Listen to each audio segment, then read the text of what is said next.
চলুন আজ একটা নতুন ইংরেজি শব্দ শেখা যাক। আচ্ছা, একটা প্রশ্ন করা যাক।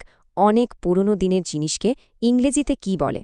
শব্দটা হলো অ্যান্টিকুইটি। উচ্চারণটা খেয়াল করুন, অ্যান-টি-কুই-টি। শব্দটা সহজে বোঝার জন্য রিনার একটা ছোট্ট গল্প শোনা যাক। রিনা ইতিহাস আর পুরনো জিনিসপত্র নিয়ে জানতে খুব ভালোবাসে। তাই একদিন সে চলে গেল একটা জাদুঘরে। সেখানে গিয়ে ও জানল প্রাচীনকালকেই অ্যান্টিকুইটি বলে, এটাই শব্দটার প্রথম মানে।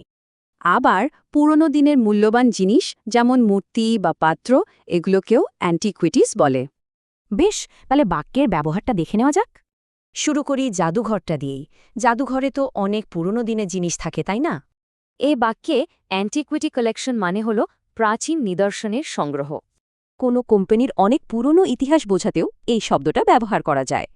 তো এখানে অ্যান্টিকুইটি মানে হল কোম্পানির ঐতিহ্য আর পুরনো দিনের সুনাম। এর কিন্তু আরও একটা ব্যবহার আছে। প্রাচীন ইতিহাস নিয়ে জ্ঞানকেও অ্যান্টিকুইটি বলা হয়। মানে নলেজ অব অ্যান্টিকুইটি বলতে বোঝায় প্রাচীন যুগ সম্পর্কে গভীর ধারণা। তাহলে সংক্ষেপে বললে অ্যান্টিকুইটি শব্দটার দুটো প্রধান মানে দাঁড়ালো। সহজে মনে রাখতে চান? অ্যান্টিকুইটি শুনলেই এমন একটা পুরনো পাত্রের কথা ভাবা যেতে পারে। এবার একটা প্রশ্ন, বাংলাদেশে এমন কোনো জায়গার কথা কি ভাবা যায় যেখানে অনেক পুরনো জিনিস আছে?